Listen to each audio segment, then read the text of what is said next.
오늘 보실 말씀은 구약 성경 452면에 사무엘상 25장 23절부터 44절 말씀까지를 제가 한 절 읽고 여러분은 한 절 읽고 교독하며 읽도록 하겠습니다. 아비가일이 다윗을 보고 급히 나귀에서 내려 다윗 앞에 엎드려 그의 얼굴을 땅에 대니라.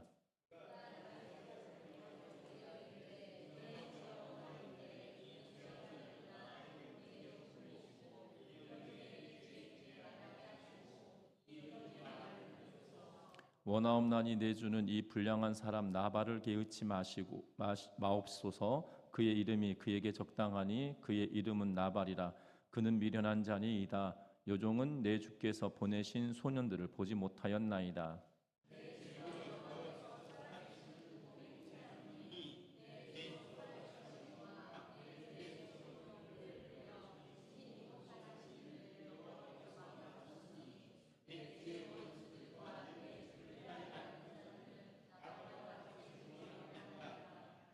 요종이 내 주께 가져온 이 예물을 내 주를 따르는 이 소년들에게 주게 하시고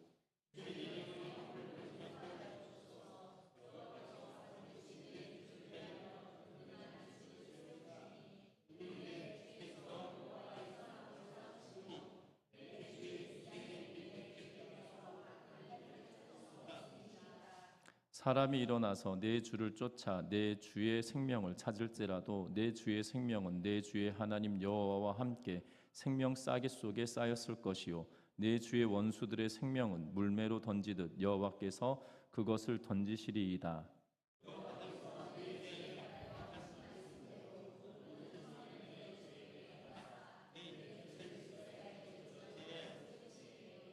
내 주께서 무죄한 피를 흘리셨다든지 내 주께서 친히 보복하셨다든지 함으로 말미암아 슬퍼하실 것도 없고 내 주의 마음에 걸리는 것도 없으시리이다. 다만 여호와께서 내 주를 후대하실 때에 원하건대 내 주의 여종을 생각하소서 하니라.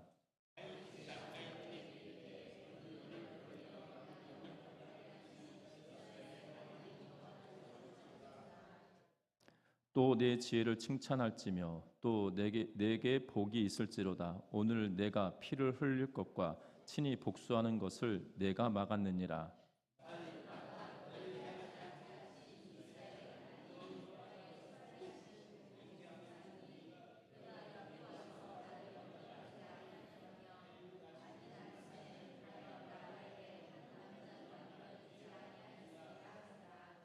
다윗이 그가 가져온 것을 그의 손에서 받고 그에게 이르되 내 집으로 평안히 올라가라. 내가 내 말을 듣고 내 청을 허락하노라.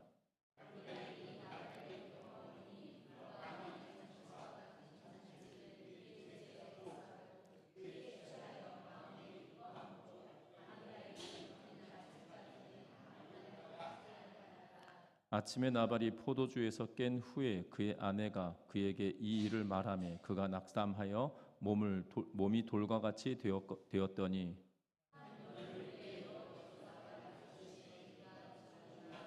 나발이 죽었다함을 다윗이 듣고 이르되 나발에게 당한 나의 모욕을 갚아주사 종으로 악한 일을 하지 않게 하신 여호와를 찬송할지로다. 여호와께서 나발의 악행을 그의 머리에 돌리셨도다 하니라. 다윗이 아비가일을 자기 아내로 삼으려고 사람을 보내어 그에게 말하게 하매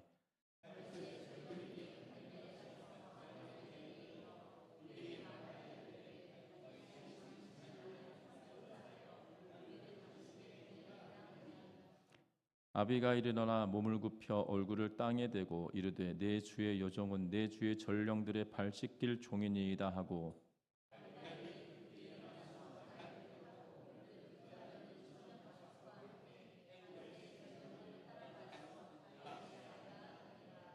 다윗이 또 이스라엘 아이노함을 아내로 맞았더니 그들 두 사람이 그의 아내가 되니라.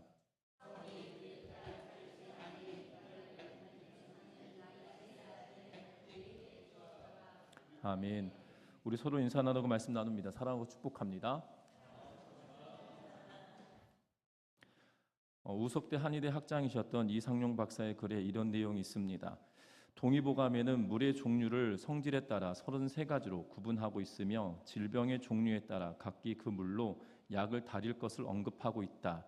의약품의 개발에 있어서도 물질의 성분 분석을 위주로 발달해 온 게 서양 의학이라면 동양에서는 물질의 기운을 직관적으로 파악하여 질병 치료에 도움을 얻어왔다. 그러나 놀랍게도 옛 사람들은 요즘처럼 발달된 실험 기구도 없이 약초의 독성 유무와 인체에 미치는 효능을 정확하게 기술해 놓았다.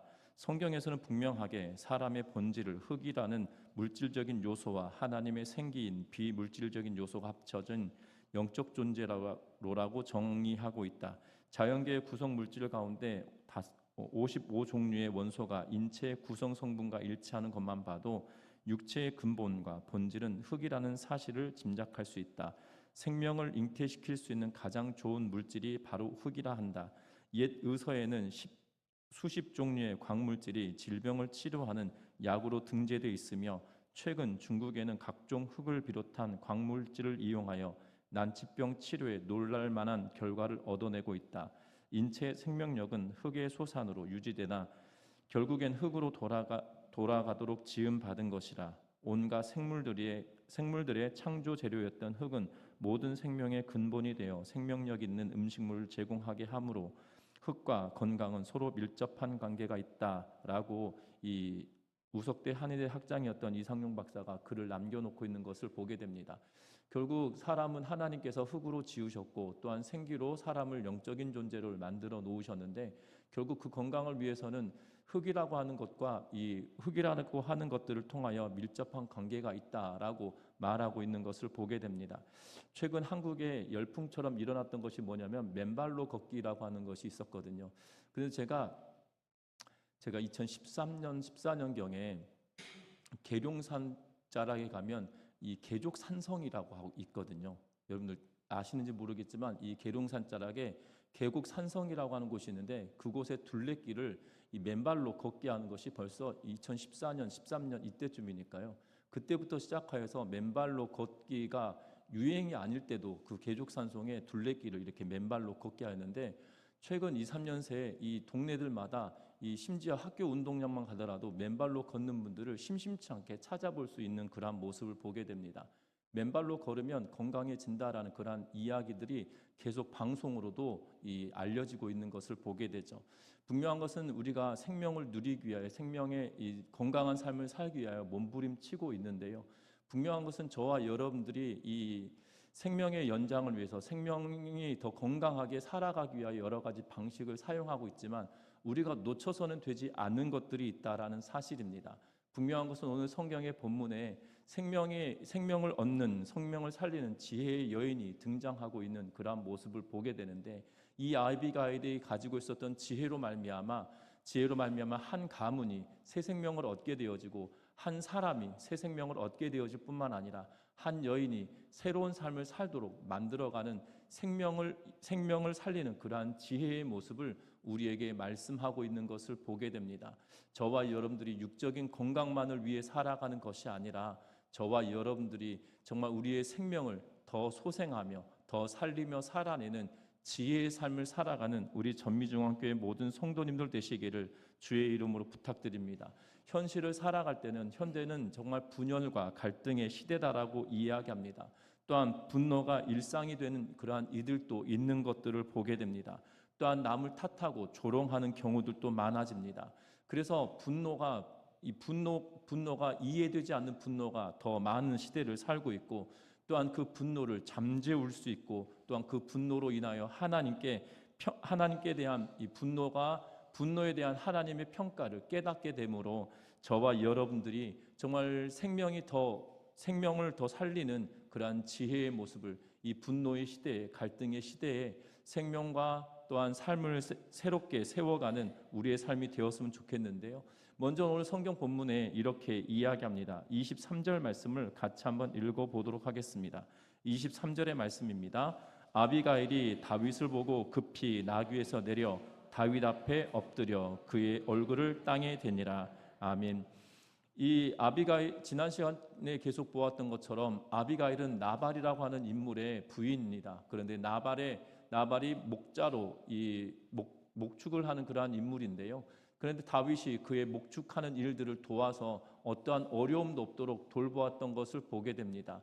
그래서 이 양털을 깎을 때가 되어져서 이 잔치를 배설하고 사람들과 나누어 먹게 되어지는데, 그때 다윗도 이 나발에게 권면하죠. 나발에게 요청합니다.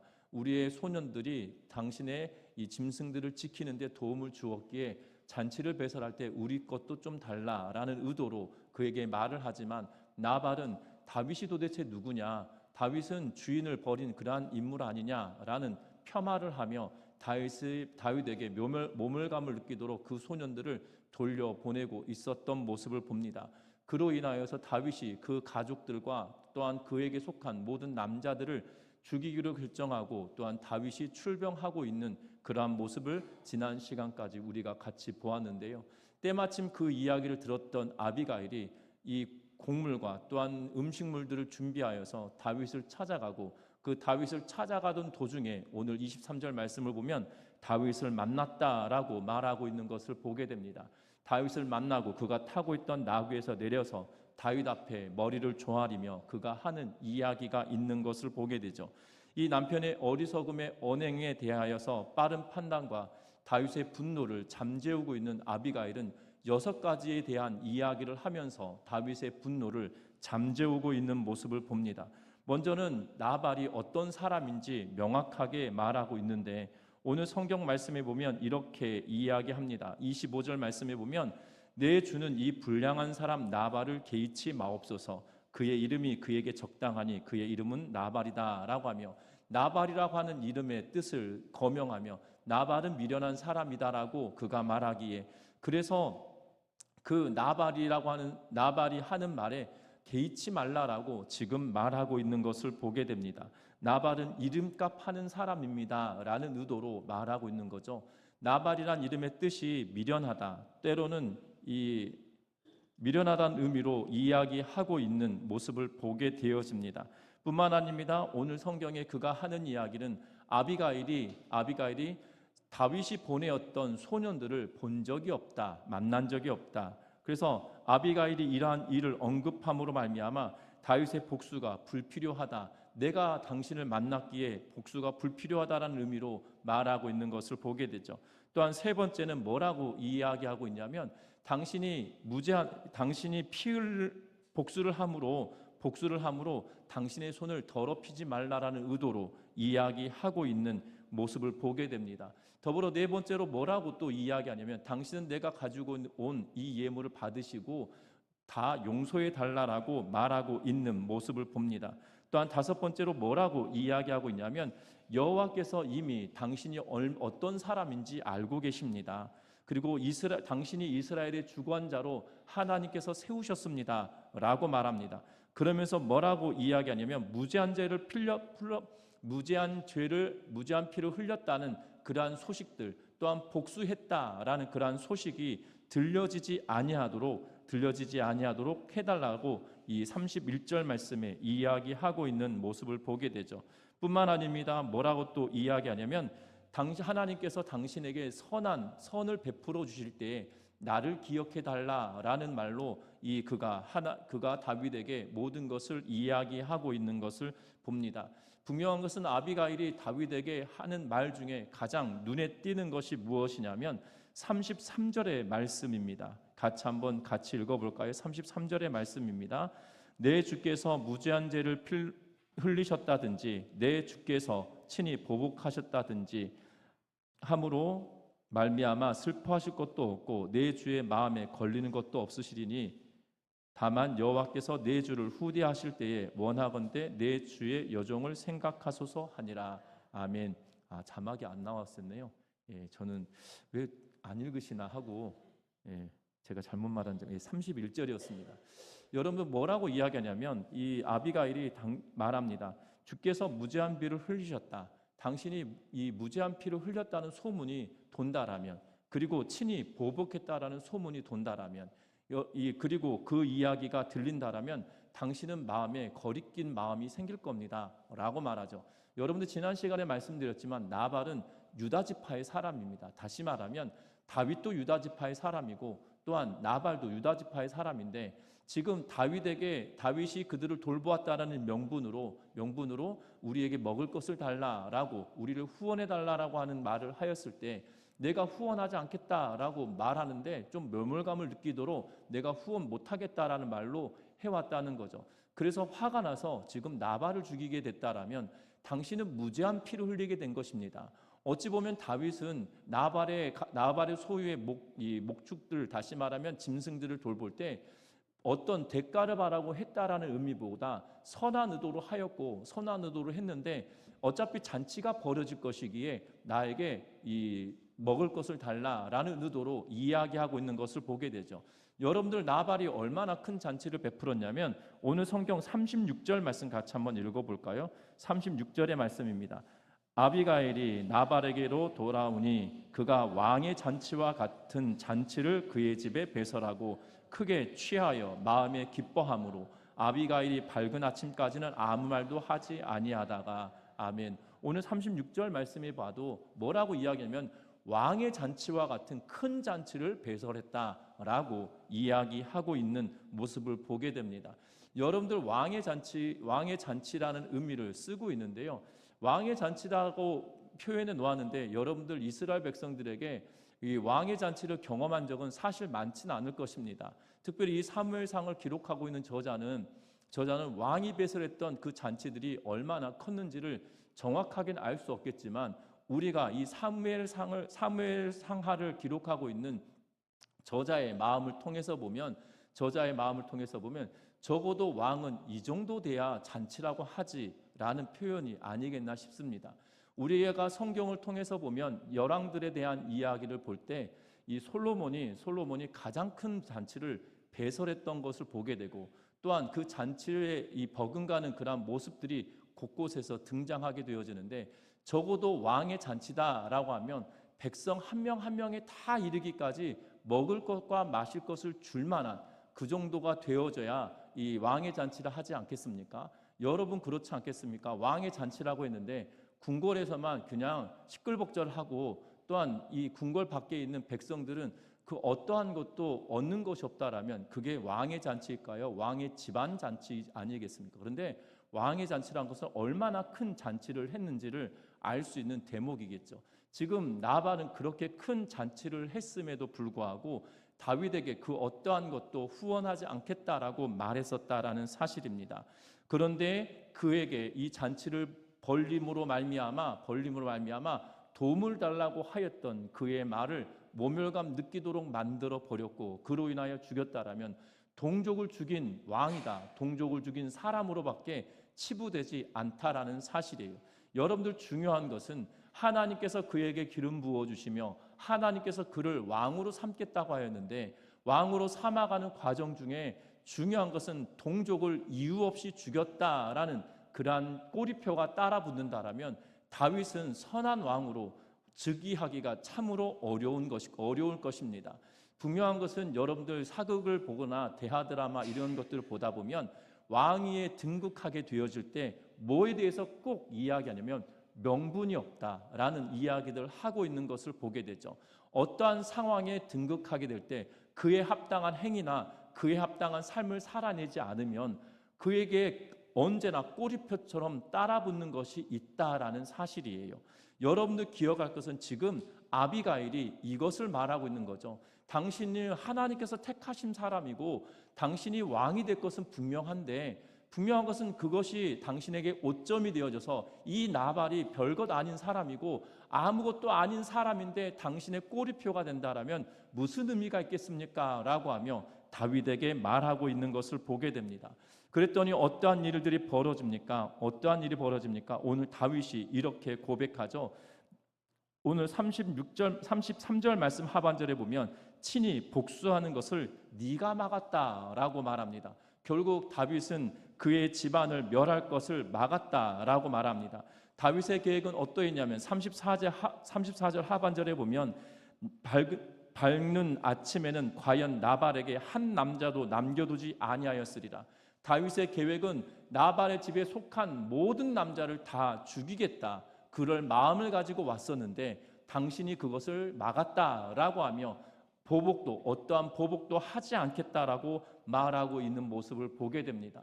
아비가일의 지혜로운 말로 다윗의 마음을 누그러뜨리고 분노를 사그라들게 만들고 그리함으로 말미암아 나발의 집안을 다 멸하기로 작정하였던 다윗의 마음을 거두게 하고 있는 그러한 모습을 보게 된다는 겁니다. 저와 여러분들도 마찬가지 아니겠습니까? 이 말 한마디에 천냥빚을 갚는다라고 우리 옛 어른 선조들이 이야기합니다. 말이 얼만큼 힘이 있는지를 보여주는 단적인 면일 텐데요. 저와 여러분들의 삶 속에서도 이 아비가일과 같은 지혜로운 말을 하며 살아내는 우리 전미중학교의 모든 성도님들 되시기를 주의 이름으로 부탁드립니다. 뿐만 아닙니다. 아비가일의 이 지혜로운 말로 말미암아 나발의 집안에 있던 모든 남자들을 살리게 되었다라면 오늘 성경은 다윗 스스로를 지키게 하였음을 말하고 있는 것을 보게 되죠. 우리가 먼저 읽었는데요. 32절과 33절 말씀, 33절과 34절 말씀을 같이 한번 읽어봅니다. 또 내 지혜를 칭찬할지며 또 내게 복이 있을지로다. 오늘 내가 피를 흘릴 것과 친히 복수하는 것을 내가 막았느니라. 나를 막아 나를 해하지 않게 하신 이스라엘의 하나님 여호와의 살아계심을 두고 맹세하노니 내가 급히 와서 나를 영접하지 아니하였다면 밝는 아침에는 과연 나발에게 한 남자도 남겨두지 아니하였으리라 하니라. 아멘. 오늘 성경의 말씀에 보면 막는다라는 단어를 2번 반복하여서 번역해 놓고 있는 모습을 봅니다. 특별히 33절에는 네가 막았다, 내가 막았느니라 라고 이야기하고 34절의 시작을 나를 막아라는 단어로 시작하고 있는 것을 보게 되죠. 이 두 단어는 번역을 막았다라는 단어로 우리에게 번역을 해놓고 있는데 사실 히브리 원문은 다른 단어를 쓰고 있습니다. 앞에 33절의 하반절에 쓰고 있는 네가 막았느니라 라는 표현을 쓰는 이 단어는 원문 자체의 뜻은 막다라는 의미를 가지고 있지 않아요.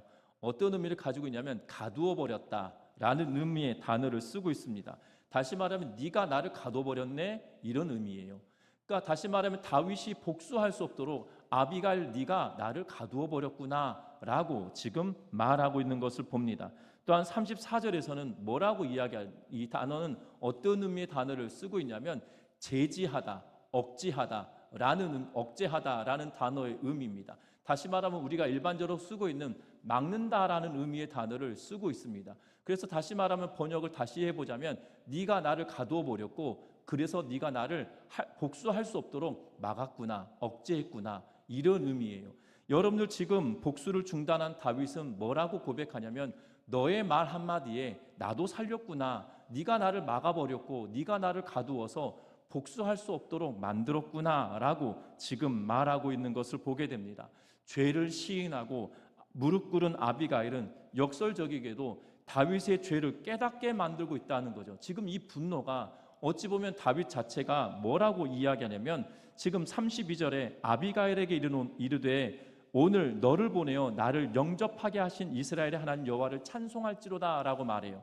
다시 말하면 왜 노래를 할까? 하나님께 감사한다, 하나님께 찬양한다 라고 말하고 있는 이유는 이 아비가일을 통하여 나를 가두어 버렸고 아비가일을 통하여서 가두어진 내가 어떠한 보복도 할 수 없도록 막으신 이는 하나님이시다는 거죠. 왜냐하면 아비가일은 자기 앞에 무릎을 꿇고 자기의 죄를 고하고 우리가 잘못했으니 용서해달라라는 의도로 말했지만 결국 다윗도 자신의 죄를 깨닫고 그리고 깨닫게 하신 하나님 앞에 찬양할 수밖에 없다라는 의도로 말하고 있는 모습을 보게 된다는 겁니다.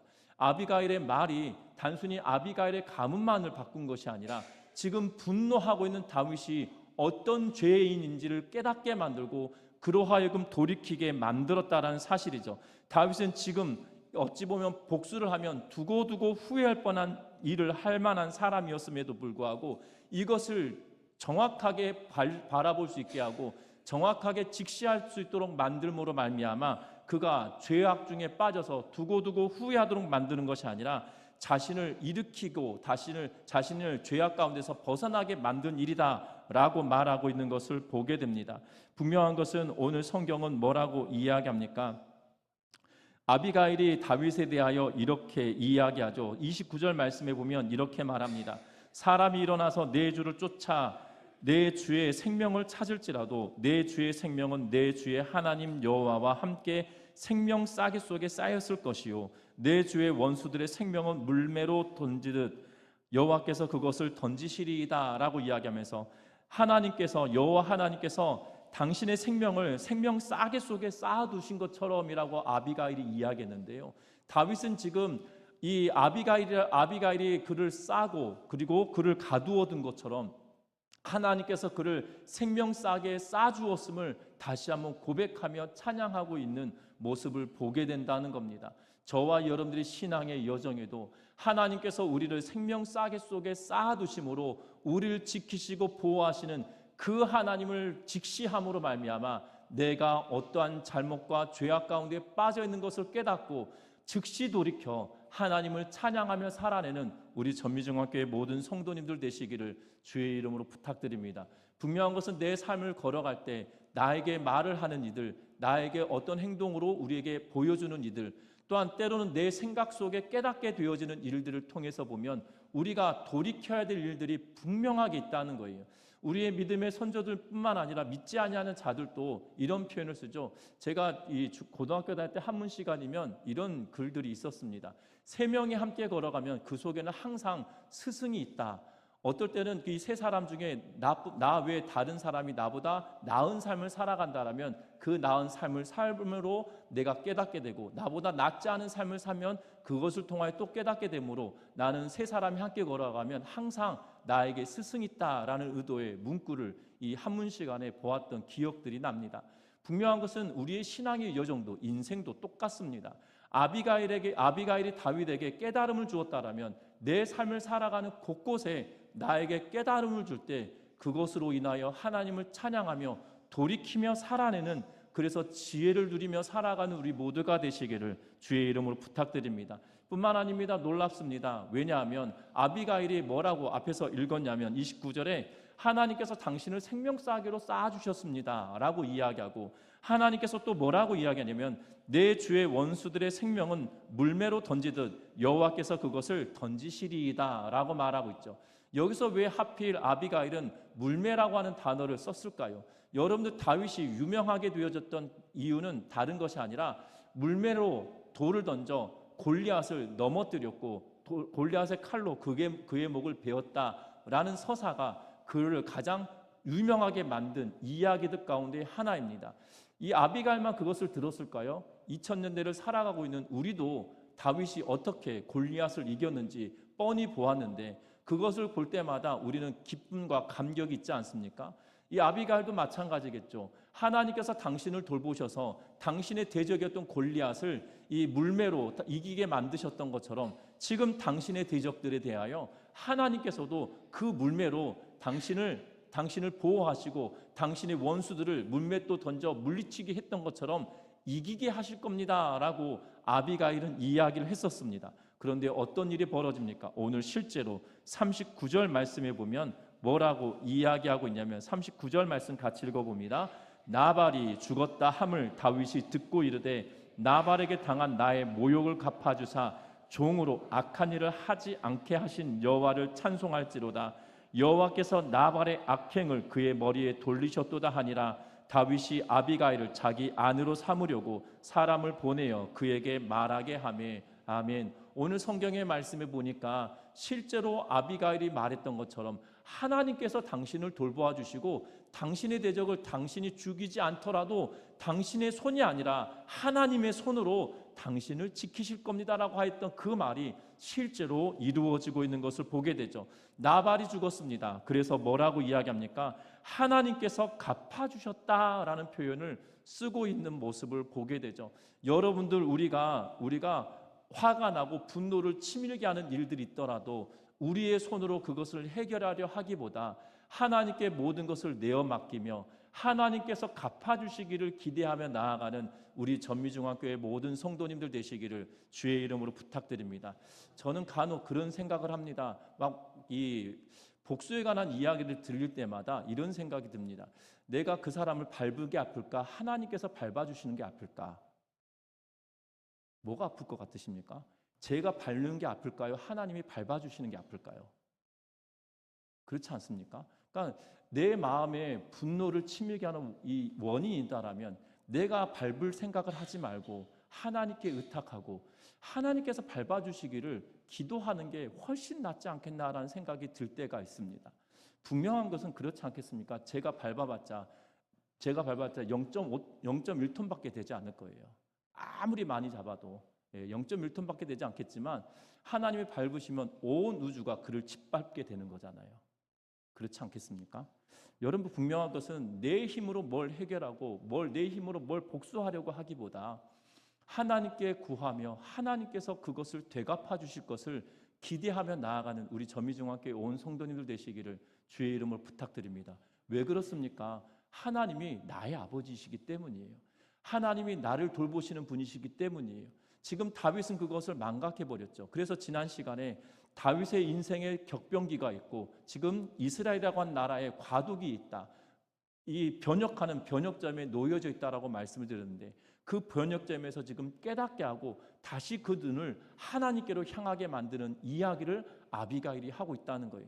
지금 다윗이 그것을 깨닫고 그의 생명을 보존하고 있는 모습을 보게 되죠. 저와 여러분들의 삶 속에서도 정말 하나님을 바라며 하나님이 나의 아버지 되심을 기억하면서 그 하나님께로 초점 맞추며 나아가는 우리의 삶이 되시기를 주의 이름으로 부탁드립니다. 그러면서 오늘 본문의 말씀은 이 이야기가 진행이 어떻게 되어지냐면 오늘 40절 말씀 같이 한번 읽어봅니다. 40절의 말씀입니다.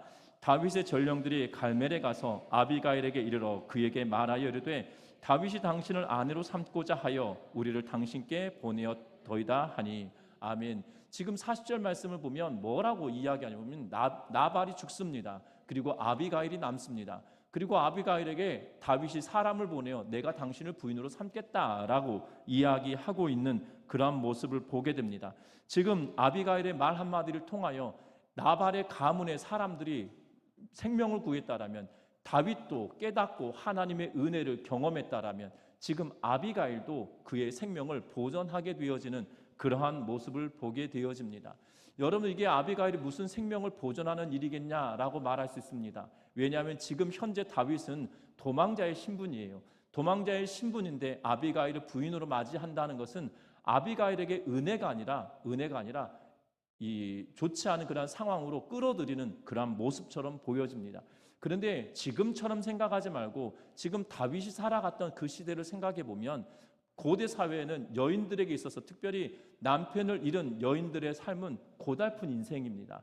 여러분들, 그래서 하나님께서 모세의 오경을 통해서 끊임없이 말씀하는 게 뭐냐면 사회적인 보호망이 없는 사람들을 두고 고아와 과부라고 하는 대명사로 명칭을 하고 있어요.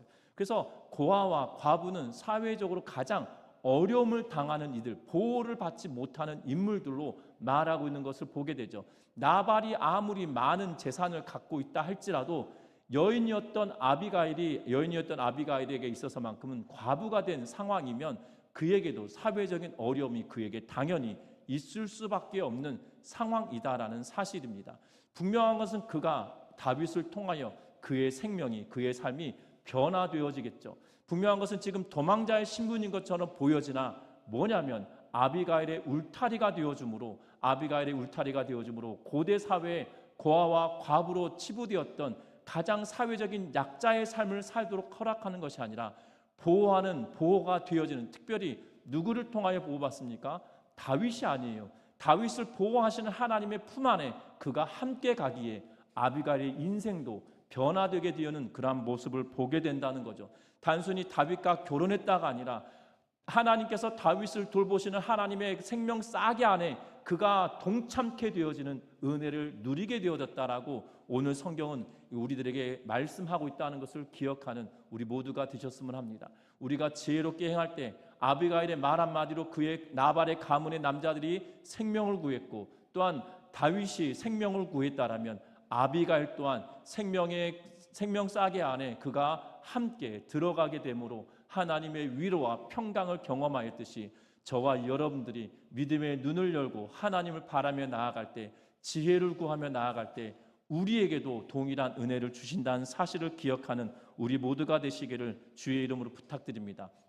그런데 중요한 것은 아비가일처럼 아비가일처럼 지혜로워져야 됩니다라고 말하면 이런 의문을 하실 거예요. 나는 아비가일이 아니고 나는 누구누군데 아비가일처럼 어떻게 지혜로울 수 있냐라고 질문하실 수 있을 겁니다.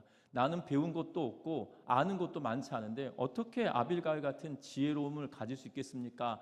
라고 말할 수 있을 텐데요. 성경은 우리들에게 말씀합니다. 지혜와 지식의 근본이 하나님이다. 여호와를 경외함이 지혜의 근본을, 지식의 근본을 얻는 것이다라고 잠언을 통하여 우리에게 말씀해 주고 있는 것을 보게 되죠. 또한 야고보서를 통해서 우리에게 뭐라고 이야기하냐면 너희에게 지혜가 필요하거든 하나님께 구하라라고 말합니다. 아비가일이 원래부터 지혜롭다라고 말할 수도 있겠지만, 왜냐하면 총명함을 이야기하였기 때문에 그러할 수도 있겠지만, 아비가일에게 가장 큰 것은 뭐냐면 하나님에 대한 믿음과 하나님을 신뢰하는 것이었다는 거예요. 그 하나님이 아비가일을 통하여 다윗을 보호하고 이 집안의 남자들을 보호할 거란 하나님에 대한 신뢰와 확신이 있었기 때문에 가능하다는 거죠. 저와 여러분들도 똑같습니다.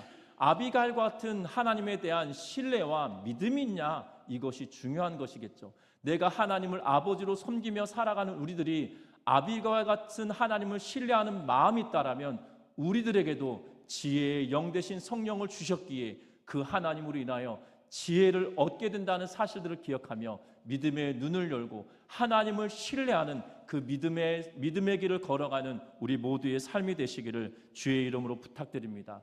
저와 여러분들이 가지고 있는 것은, 우리가 취해야 할 것은 아비가일이 하나님을 신뢰하는 것과 같은 믿음이라는 걸 기억하면서 저와 여러분들의 눈을 열고 창조주 되시는 그 하나님이 나의 아버지 되시기에 그 하나님을 신뢰하며 그 하나님의 돌보심을 날마다, 그 하나님의 도와주심을 날마다 구하며 살아내는 우리 전미중앙교회 모든 성도님들 되시기를 주의 이름으로 부탁드립니다. 사무엘이 죽었습니다. 그래서 25장 초반에 1절에 사무엘이 죽음으로 말미암아 새로운 시대가 열렸음을 이야기하는데, 지혜의 사람이고 하나님의 사람이었던 사무엘이 죽었고 이제 지혜의 여인이고 또한 하나님의 사람처럼 여겨지는 아비가일의 말을 통하여 다윗이 다시 하나님을 바라며 나아가게 만들었던 것처럼 저와 여러분의 인생이 우리의 가정과 가문뿐만 아니라 저와 여러분들이 속해 있는 그 소속된 그 공동체 안에서도 동일하게 아비가일 같은 지혜의 사람들이 되어지는 우리 전미중앙교회 모든 성도님들 되시기를 주의 이름으로 부탁드립니다. 이 시간 찬양합니다.